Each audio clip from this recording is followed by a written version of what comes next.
미국의 신학자이자 작가인 피터 라이브주의 글 중에 돈으로 살 수 없는 것이라고 하는 글이 있습니다. 돈으로 사람은 살 수 있으나 그 사람의 마음은 살 수 없다. 돈으로 호화로운 집은 살 수 있어도 행복한 가정은 살 수 없다. 돈으로 최고의 좋은 침대는 살 수 있어도 최상의 달콤한 잠은 살 수 없다. 돈으로 시계는 살 수 있어도 흐르는 시간을 살 수 없다. 돈으로 얼마든지 책은 살 수 있어도 결코 삶의 지혜는 살 수 없다. 돈으로 지위는 살 수 있어도 가슴에서 우러나오는 존경은 살 수 없다. 돈으로 좋은 약은 살 수 있어도 평생 건강은 살 수 없다. 돈으로 피는 살 수 있어도 영원한 생명은 살 수 없다. 돈으로 섹스는 살 수 있어도 진정한 사랑은 살 수 없다. 돈으로 쾌락은 살 수 있어도 마음 깊은 곳에 기쁨은 살 수 없다. 돈으로 맛있는 음식은 살 수 있어도 마음이 동하는 식욕은 살 수 없다. 돈으로 화려한 옷은 살 수 있으나 내면에 우러나온 참된 아름다움은 살 수 없다. 돈으로 사치는 살 수 있으나 전통 어린 문화를 살 수 없다. 돈으로 고급품을 살 수 있으나 아늑한 평화는 살 수 없다. 돈으로 미인은 살 수 있으나 정신적인 평화로움은 살 수 없다. 돈이 있으면 성대한 장례식은 치를 수 있지만 행복한 죽음은 살 수 없다. 돈으로 종교는 얻을 수 있으나 영원한 구원은 얻을 수 없다. 돈은 일상생활에 절대 필요하고 편리한 수단이지만 어디까지나 생활의 수단인지 인생의 목적은 결코 아니다. 돈은 인간에게 꼭 필요한 것이다. 그러나 돈만 가지고는 인생을 가장 가치 있고 진정으로 만족스러운 것으로 살 수 없다. 진정한 행복은 물질이 아니라 마음에서 나온다. 자, 오늘 이제 애굽에서 다시 약속의 땅으로 올라온 아브라함. 회개하고 주님께로 다시 돌아오면, 가나안 땅으로 돌아오면 만사형통할 줄 알았는데 그의 인생이 살아있음으로 인하여 끊임없이 오고 가는 문제가 여전히 그의 인생에, 가나안 땅에 올라와서도 그의 인생을 괴롭힙니다. 이번에 아브라함이 만나는 문제는 바로 많아서 생기는 문제입니다. 재산이 너무 많다라는 거예요. 재산이 너무 많아져서 이제 조카와의 갈등이 그에게 왔습니다. 그래서 하란 땅을 떠난 후에 서로 의지하고 살았던 조카와 헤어지는 아픔과 이제 공동체의 족장이 된 조카의 잘못된 선택까지도 존중하고 그것을 바라봐야 하는 아픔을 아브라함이 겪습니다.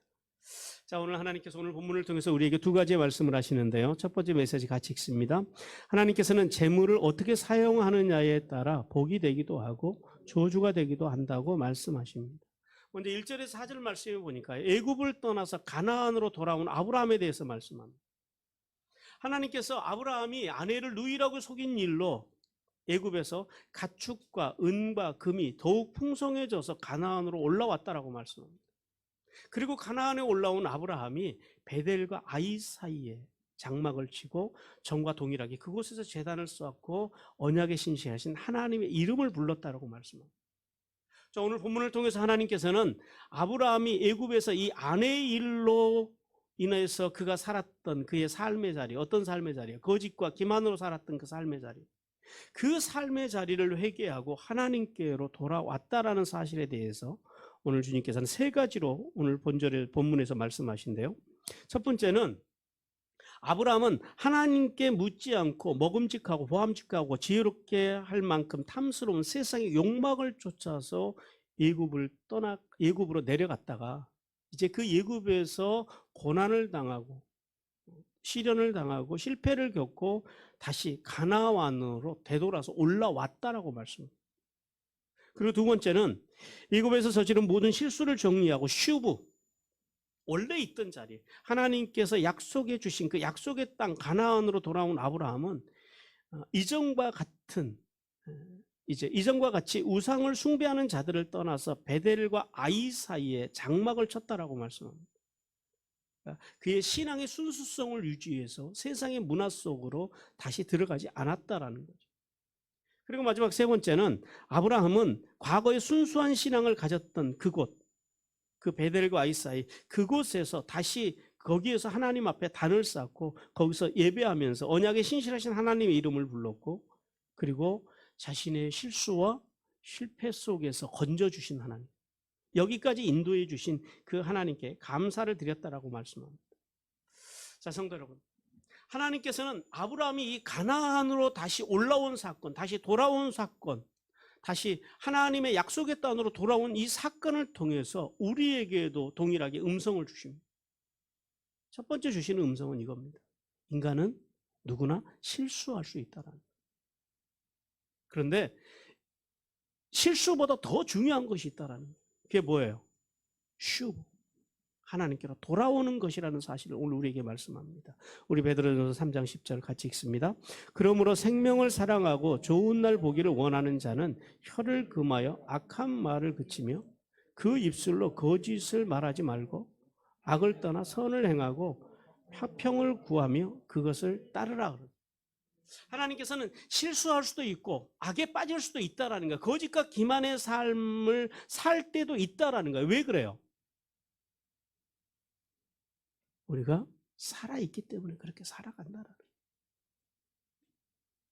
거예요. 인간이 살아가면서, 인생이 살아가면서 그만한 실수는 누구나 다 하고 살아간다라는 거예요. 그러나 우리가 오늘 이 말씀을 통해서 분명히 기억해야 될 것은 뭐냐면, 아무리 실수로 악에 빠졌다 할지라도 회개하고 돌아오는 것, 그것이 중요하다는 거예요. 만약에 돌아오지 않으면요, 그것이 분명히 잘못된 길인 줄 알면서도 돌아오지 않고 그 길을 끝까지 간다면요, 그 생명은 보존받을 길이 없다는 사실을 깨닫기를 주님께 소원하십니다. 그러므로 구원받은 성도들은요, 내가 뭔가 잘못된 길을 가두고 있다라고 생각할 때는요, 단호하게 악한 길에서 떠나는 용기가 필요합니다. 아브라함에게는요, 최소한 그 용기가 있었다라는 거예요. 그는 그의 실수했던 삶, 거짓과 기만으로 살았던 그 삶에서 돌이켜서 다시 하나님 앞에 제단을 쌓았던 그곳으로, 하나님과 언약을 세웠던 그곳으로 다시 회개하고 돌아옴으로 그는 이제 하나님 앞에서 선을 행하고 화평을 누리는 삶을 살았다라는 거예요. 오늘 베드로전서 3장을 통해서 하나님께서는 우리에게 이제 돌아와서 어떤 삶을 살아야 되냐면 선을 행하라라는 거예요. 이 선을 행한다라고 하는 게 어떤 말이냐면은, 어떤 의미냐면은, 아브라함이 우상 숭배자들과 섞이지 않은 것처럼 구원받은 성도들이요, 과거에 우리의 실패를 교훈 삼아서 다시 우리가 악한 세상의 문화 속으로 들어가지 않는 거예요. 아니, 그 문화 속에서 살아가지만은 그 문화와 섞이지 않게 구별된 삶, 그것이 하나님께서 우리에게 요구하시는 선입니다. 그리고 계속해서 하나님께서는 화평을 누리라고 말씀합니다. 이 화평을 누린다라고 하는 말씀은 인간 간의, 사람 간의 화평을 의미하는 것이 아니라, 오늘 본절에서 말씀하시는 화평은 아브라함이 이제 가나안에 올라와서 하나님 앞에 제단을 쌓고 예배한 것처럼 하나님을 부정하던 길, 거짓과 기만으로 살았던 그 악한 길에서 떠나서 뭘 믿어요? 하나님의 말씀을 믿고, 그리고 그 말씀을 존중하고, 그리고 그 말씀대로 그렇게 살기 위해서 발버둥 치는 삶, 이것을 주님께서 화평이라고 말씀하십니다. 이것이 화평의 의미입니다. 그러므로 구원받은 성도들은요, 이 죄악된 길에서 속히 돌아와야 됩니다. 그래서 예수 그리스도의 십자가 아래로 돌아와서 회개하는 삶을 통해서 하나님의 기쁨이 되고, 그래서 하늘의 복과 땅의 복을 받기를 주님께서 원하십니다. 그리고 두 번째 주시는 메시지는 그거예요. 둘째는 참된 성숙에 대해서 오늘 이 아브라함이 돌아온 사건을 통해서 우리에게 말씀합니다. 여러분, 참된 성숙이 어떤 것입니까? 오늘 그 사전으로 보니까요, 그 사전에서는 참 성숙에 대해서 충분히 읽는 것, 그 다음에 자라서 어른스럽게 되는 것을 이제 성숙이라고 그렇게 정의를 해놨더라고요. 자, 그럼 신앙적으로 성숙은 뭘 의미할까요? 바로 하나님만 의지하는 성숙. 즉, 말씀과 예배와 기도로 살아가는 거예요. 내 욕망, 인간적인 욕망이 아니라, 인간적인 욕심이 아니라 하나님의 말씀과 그리고 하나님을 예배하는 삶과 기도의 삶으로 살아가는 것, 이것을 성숙이라는 거예요. 자, 그런 의미에서 우리 한국교회는요, 많은 성장을 이뤘습니다. 그 인구 대비 그 20%에 육박하는 많은 그리스도인들이 이제 우리나라에서 하나님을 예배하고 교회를 다닙니다. 그러면은요, 우리가 이런 질문 앞에 한번 서봐요. 그러면 성숙했는가라고 하는 질문. 성장하는 것만큼 성숙했는가요? 우리가 성숙에 대한 질문에 대해서 예라고 대답하기가 참 힘든, 선뜻 대답이 안 되는 그런 우리가 삶의 현장들, 그리고 교회의 신앙의 현장들을 우리는 오늘 살아갑니다. 하나님께서는 오늘도 삼위 하나님의 인격으로 성숙해가는 성도, 성숙해가는 교회를 찾으십니다. 즉 말씀으로 훈련받아서 은혜가 흐르는 성수, 그 다음에 예배를 통해서 하나님의 사랑이 흐르는 성숙, 기도를 통해서 성령님과 교통하듯이 이웃과 소통하는 성숙, 이러한 신앙, 이렇게 소통하는 신앙, 이렇게 성숙한 신앙, 삼위 하나님 인격으로 살아가는 신앙인들을 오늘도 하나님께서 찾으시고 그러한 사람들에게 복 주신다는 사실을 믿으라고 주님께서 말씀하십니다. 그러므로 구원받은 성도들은 늘 우리가 연약한 인간이어서 실수하고 죄악에 빠질 수밖에 없는 존재라는 사실을 깨닫고, 그리고 그거보다 깨닫는 것보다 더 중요한 게 뭐라고요? 십자가 아래로 돌아오는 것, 쉬고 하나님께로 돌아오는 것, 원래의 자리로 돌아가는 것, 하나님 앞으로 돌아가는 것이 중요하다는 사실을 깨닫기를 주님께서 원하십니다.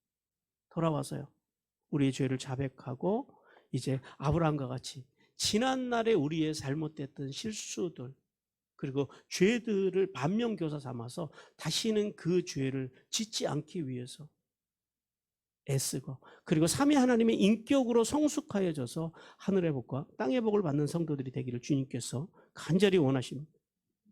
그리고 계속해서 주님께서는 이제 5절과 7절 말씀을 통해서 아브라함이 이제 그렇게 회개하고 돌아왔음에도 불구하고 그 가나안 땅에서 이제 직면한 세 가지의 문제에 대해서 말씀합니다. 하나님께서는 가나안으로 돌아온 아브라함이 이제 이 롯과의 사이에서 세 가지 문제가 발생했다라고 말씀하시는데요. 첫째는 두 사람이 함께 동거할 수 없을 정도로 가축이 많아져서 헤어져야 할 상황이 되어버렸다라는 거예요. 무슨 말이에요? 너무 많은 게 문제가 돼요. 너무 많은 게, 너무 부요한 게.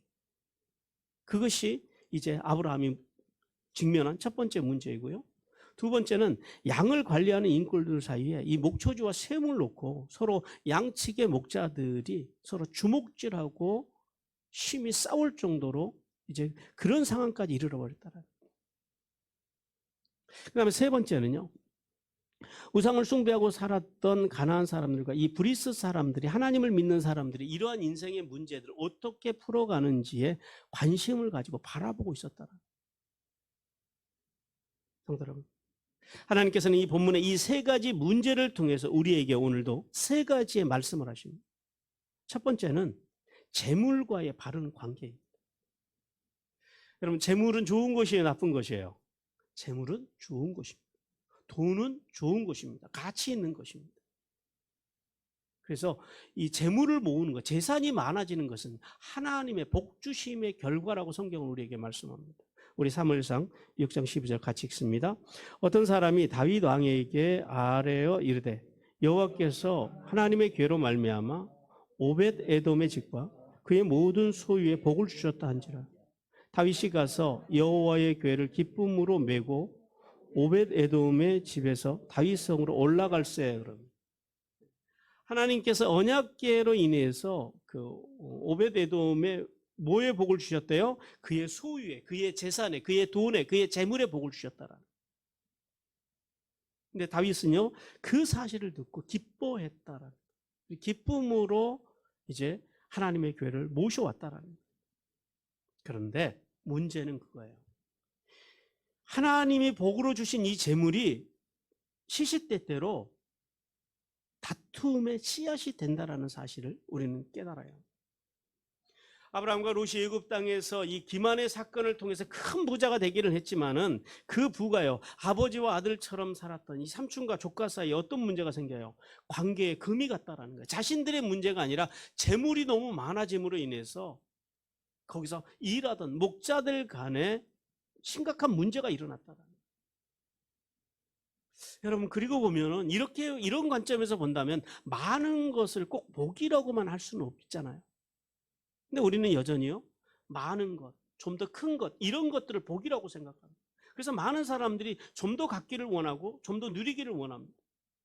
하지만 하나님께서는 재물은 많고 적음이 복이 되고 저주가 되는 것이 아니라 그 재물을 어떻게 사용하느냐에 따라서 복이 되기도 하고 저주가 된다라고 말씀합니다. 우리 마태복음 6장 25절 33절 같이 읽습니다. 시작.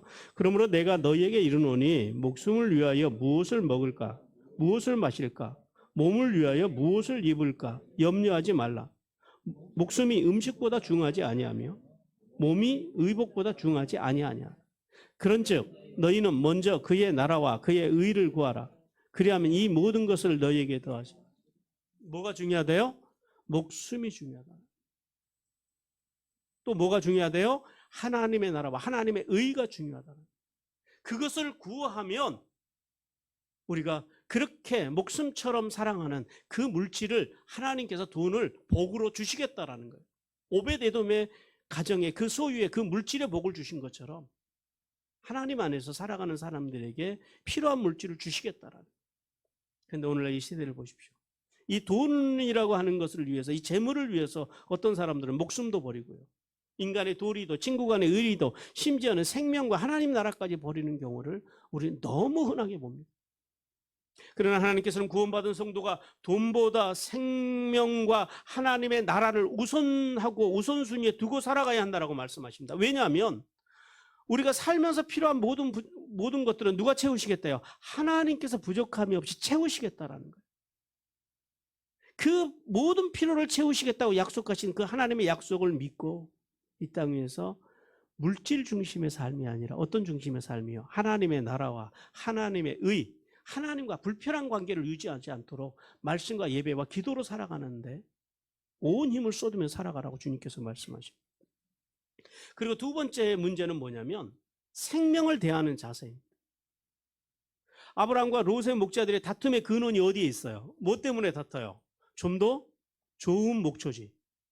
그리고 이제 한정되어 있는 그 물을 자기의 양떼들에게 먼저 먹이고 싶은 그 목자들의 마음. 그것 때문에 싸운다라는 거예요. 여러분, 목자라고 하는 뜻은요, 풀을 뜯게 하는 자입니다. 그러니까 자신의 가축을 푸른 초장으로 그리고 맑은 물가로 인도하는 것이 목자의 사명입니다. 그런 면에서요, 이렇게 목자들이 자신의 양떼를 위해 싸우는 것은 지극히 정상적인 거라는 거예요. 그런데 문제가 뭐예요? 문제는 내 양의 생명만을 위하려고 하는 그 자세가 악하다라는 거예요. 레위기 19장 18절 같이 읽습니다. 원수를 갚지 말며 동포를 원망하지 말며 내 이웃 사랑하기를 내 자신과 같이 사랑하라. 나는 여호와니라. 내 이웃을, 내 동포를 어떻게 하래요? 누구같이 사랑하래요? 내 몸과 같이 사랑하라. 마찬가지예요. 우리 생명, 우리 자녀, 우리 가정, 우리 교회, 우리 나라. 우리에게서는 나의 나라, 나의 자녀, 나의 생명, 나의 소유, 굉장히 중요한 가치입니다. 그러나 우리가 한 가지 여기서 깨달아야 되는 것이 있다라는 거예요. 하나님께서 깨닫게 하시는 것은 뭐냐면 너의 생명과 소유가 중요하듯이 다른 이들의 생명도 그 다른 이들의 소유도 중요하다라는 거예요. 그 가치를 인정하라라는 거예요. 그러면 다툼은 일어나지 않을 거라는 거예요.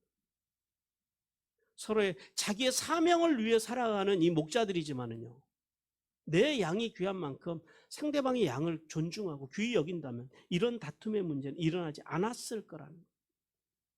세 번째 문제는 문제를 대하는 자세입니다. 인생의 어떤 문제를 대하는 자세.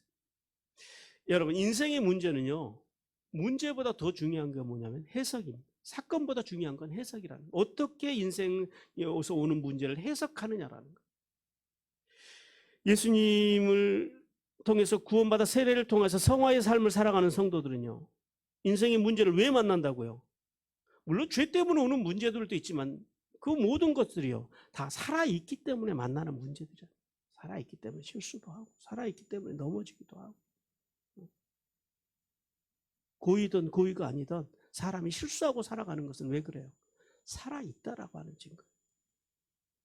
그런데 중요한 건 뭐예요? 인생의 문제를 안 만나는 게 중요한 것이 아니라, 우리가 실수를 안 하는 것이 문제가 아니라, 실수할 수 있어요. 괜찮아요. 근데 문제는 뭐예요? 어떻게 풀어가느냐.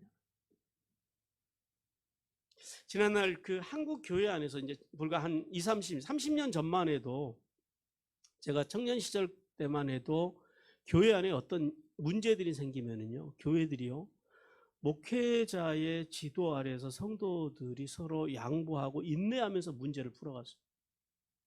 오늘 한국 교회는 어떻습니까? 어떤 문제가 생기면은요, 그때는 교회가 가난했거든요. 지금은요, 교회들이, 성도들이 그때보다 훨씬 부유해졌어요. 이 부유해지니까 재물이 너무 많아지니까 오는 문제가 뭐냐면, 첫째, 이 물질 때문에 목회자들이 지도력을 잃어버렸다라는, 이 만모니즘에 사로잡혀서 목회자들이 이제 영적인 지도력을 잃어버리고, 또 성도들은요, 인생에 문제가 생기면 감정으로 풀려고 한다라는, 말씀의 정신으로 풀어야 될 인생의 문제들을 감정으로 풀어요. 그래서 자기의 감정으로 안 되면은요, 이것을 어디까지 끌고 가요? 세상 법정까지 끌고 가서 시시비비를 가리는 비참한 지경에까지 한국 교회가, 한국 교회 성도들이 이르러 버렸다. 성도 여러분, 하나님께서는 인생에서 오는 문제는 끊임없이 올 거예요. 문제 없는 가정, 문제 없는 인생, 문제 없는 공동체, 문제 없는 교회, 문제 없는 나라는 없어요. 대통령이 바뀌면 이 나라에 문제가 없을까요? 아니, 더 많이 올 수도 있습니다. 뭐 어떤 분들은 인정하기 싫겠지만은 어쨌든지 간에 역대 대통령 가운데서 이렇게 퇴임하기 몇 달을 앞두고도 가장 지금 높은 인지도를 이 대통령은 지금 받고 있잖아요. 역대 대통령 가운데 이렇게 국민들의 지지를 끝까지 받은 대통령은 없었습니다, 우리나라에. 그럼에도 불구하고 여전히 불편하신 분들도 있다라는 거예요.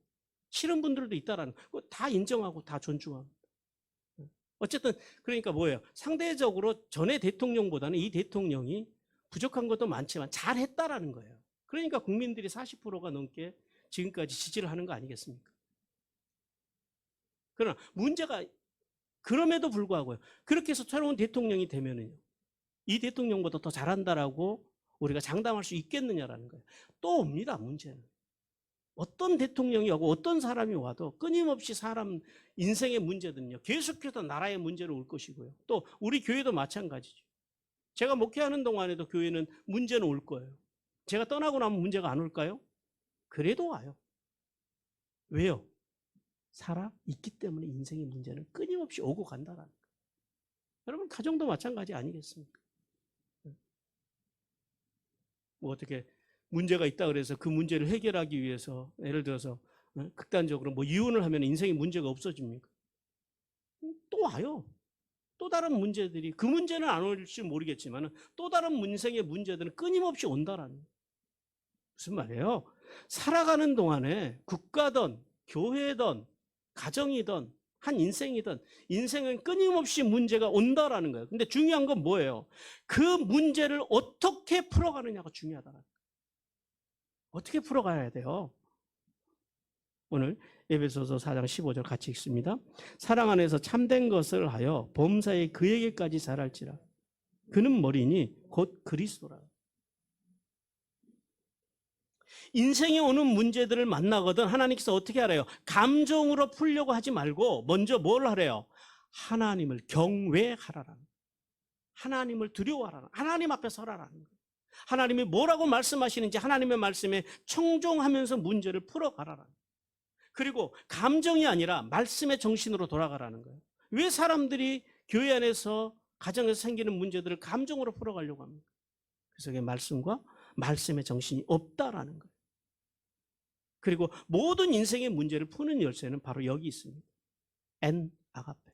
사랑 안에서 풀어가라. 사랑 안에서. 사랑하는 성도 여러분, 분명히 말씀드리지만 돈은요, 복된 것입니다.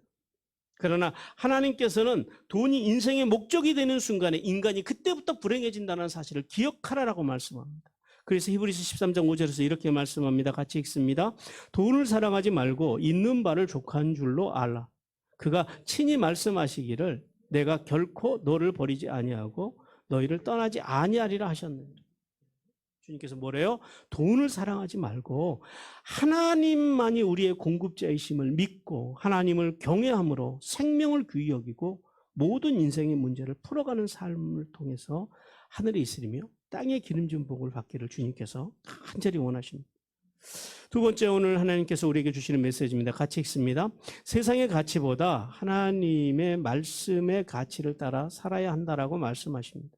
그래서 이제 이렇게 인생에 온 이 인생의 문제, 이 문제 앞에서 아브라함이 이 갈등을 해결하기 위해서 8절과 9절에서 이제 아브라함이 그 갈등을 해결하려는 아브라함에 대해서 말씀합니다.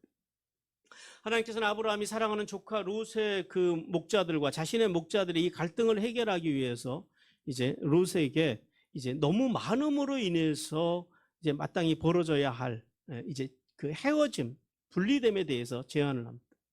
그런데 중요한 건 그거예요. 아브라함이 롯에게 우선권을 줬다라는 거예요. 원래 우리나라도 마찬가지지만은 항상 누가 먼저 선택을 해요? 누가 먼저 밥숟가락을 들어야 돼요? 어른이 밥숟가락을 먼저 들어야지 그 밑에 사람들이 돼요. 무슨 말이에요? 연장자 우선이라고 하는 것은 세계 동서고금을 막론하고 이것은 이제 그 가장 기본적인 이게 우리의 질서의 사상입니다. 그래서 연장자로서 충분히 우선권을 주장할 수 있었음에도 불구하고요. 아브라함은요, 기꺼이 조카 롯에게 우선권을 넘겨줍니다. 어떻게 그럴 수 있었을까요? 거기에는 크게 두 가지 이유가 있다고 봅니다. 첫째는 뭐냐면 실패와 고난을 통해서 배웠다라는 거예요. 뭘 배웠냐면 평화를 사랑하는 온유한 사람이 되는 법을 이 애굽에서의 실패를 통해서 아브라함이 배웠다라는 거예요. 여러분, 온유라고 하는 게 뭡니까? 온유라고 하는 이 온유와 약함을 여러분 구분할 수 있어야 합니다. 온유는요, 약함이 아니에요. 그러니까 내가 실력이 없고 가진 것이 없어서 사람들 앞에서 낮아지는 것, 그것은 온유함이 아니에요.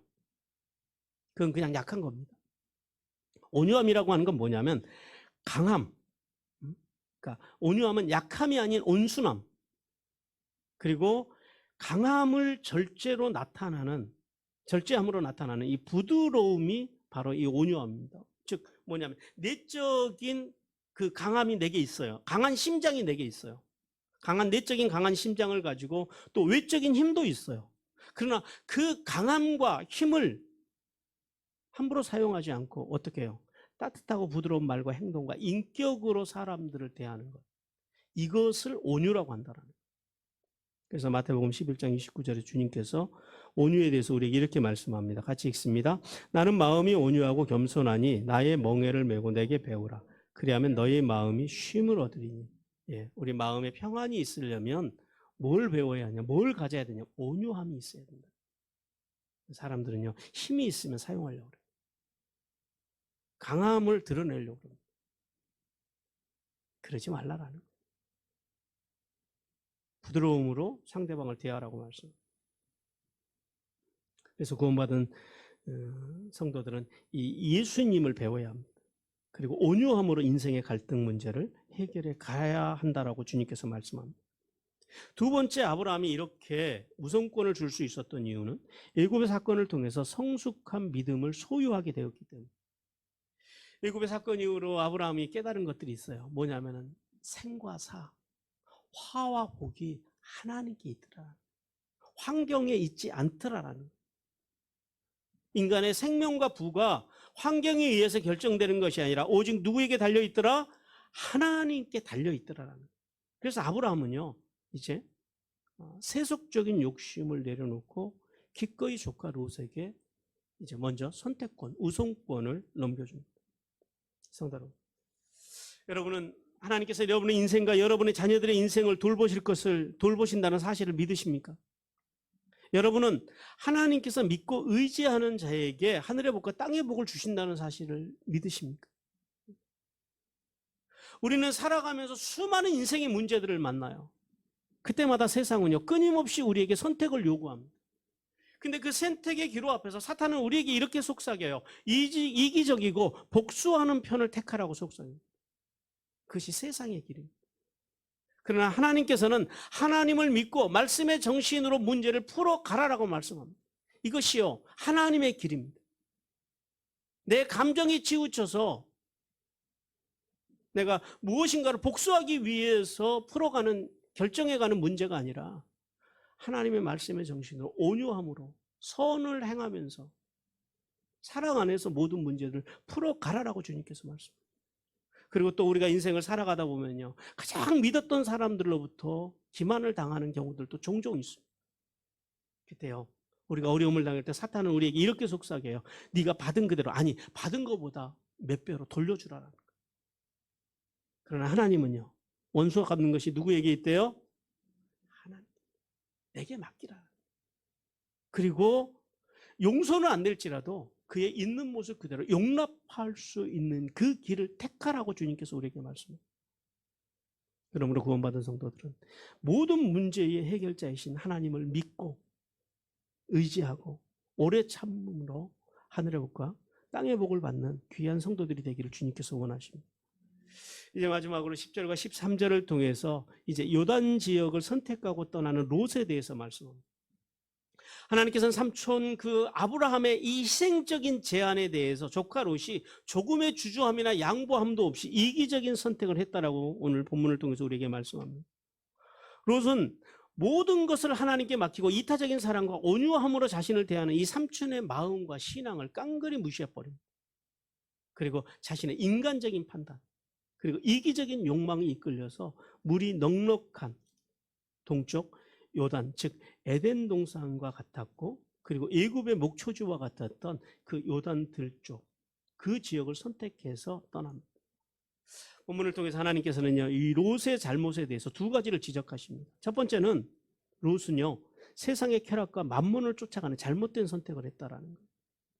사실 롯은 처음서부터 하나님의 말씀을 따라왔던 사람은 아닙니다. 우리 창세기 12장 4절 말씀 같이 읽습니다. 이에 아브라함이 여호와의 말씀을 따라갔고 롯도 그와 함께 갔으며 아브라함이 하나를 떠날 때에 75세였더라 그럽니다. 자, 롯이 삼촌을 따라갈 때 뭘 따라갔대요?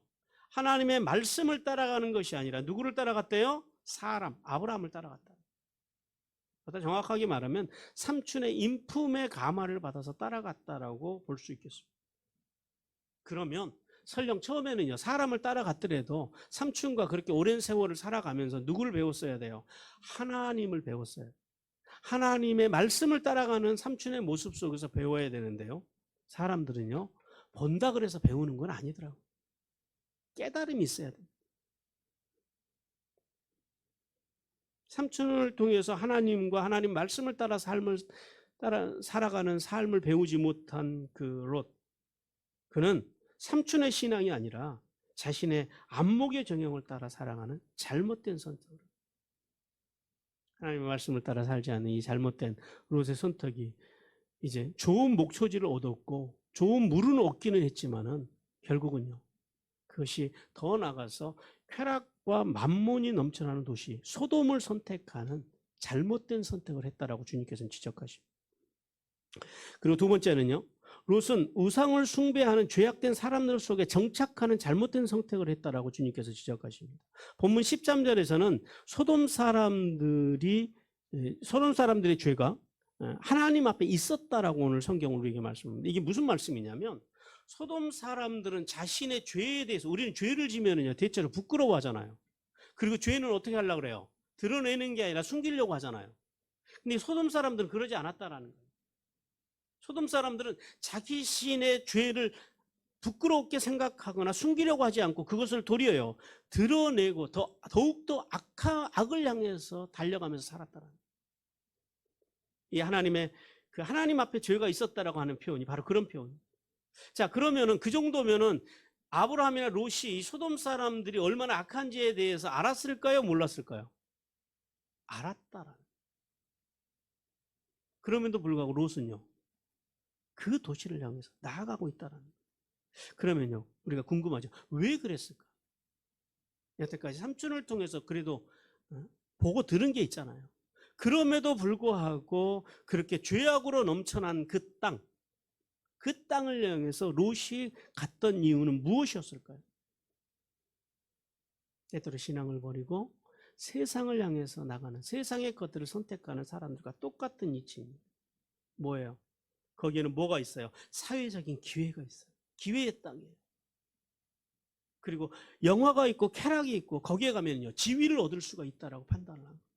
더 높이 출세하고 싶고 더 많은 것을 가지고 싶은 기회가 그 소돔 땅에 경제적인 이익이 그 땅에 있다라는 것을 그것을 봤다라는 거예요.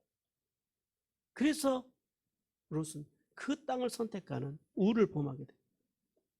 성도 여러분, 인간의 이 성공에 대한 욕구, 이것은요 결코 잘못되거나 그걸 죄악시하면 안 됩니다. 보다 높아지기를 원하고 우리가 보다 존경받기를 원하고 풍성해지기를 원하는 것, 그것은 인간의 하나님께서 주신 가장 기본적인 욕구이고 그리고 그것은 복과 연결이 됩니다. 하지만 하나님 안에서 살면서 성공을 이루어야 할 사람들이 롯과 같이요 세상의 가치관과 기준으로 성공하기 위해서 달려가는 것은 그것은 무서운 심판을 면하지 못하는 죄라는 사실을 깨닫기를 주님께서 원하십니다. 우리가 분명히 알아야 하는 것이 뭐냐면은 안목의 정욕과 육신의 정욕과 이생의 자랑을 따라가는 인생은요 잠시 이 세상에서 성공을 거둘 수가 있어요. 하나님의 말씀의 가치가 아니라 내 감정을 따라가고 내 육신의 생각을 따라가는 사람들, 내 기준을 따라가는 사람들은 잠시는 성공할 수 있고 그것을 원하는 것을 얻을 수는 있습니다. 그러나 중요한 건 뭐예요? 결말입니다. 결론이 좋지 않다라는 거예요. 우리가 미리 롯의 결론을 우리가 다 알잖아요. 그의 인생이 얼마나 비참하게 망가지고 무너지는지. 그것이 자신의 감정을 따라가고 그리고 자신의 욕망을 따라가는 사람들의 최후라는 사실을 깨닫기를 주님께서 원하십니다. 사랑하는 성도 여러분, 세상의 재물과 세상의 그 가치를 따라 사는 삶, 그 삶이요 결코 나쁜 삶은 아닙니다. 그러나 그 삶을 살 때 어디서 살으라고요? 하나님 안에서 살아가야 됩니다. 하나님 없이 살아가는 그 재물의 가치를 쫓아가는 삶은요 당신은 우리 인생을 달콤하게 합니다. 우리가 사람이 정도를 걸어가지 않으면요 잠시는 그것이 우리에게 평안을 주는 것 같고 잠시는 우리에게 성공을 주는 것 같지만은 결국 그 끝은요 영원한 멸망이고 후회며 한으로 남다는 사실을 깨닫기를 주님께서 간절히 원하십니다. 그러므로 은혜로우신 예수 그리스도를 믿어 구원받고 세례를 통하여 예수님과 연합되어 성화의 삶을 살아가는 성도는 참된 인생의 성공을 위하여 하나님의 말씀을 바로 알고 그리고 그 말씀의 가치를 따르기 위해서 발버둥 치는 삶을 통해 하늘에 있으며 땅에 기름진 복을 받기를 주님께서 간절히 원하십니다.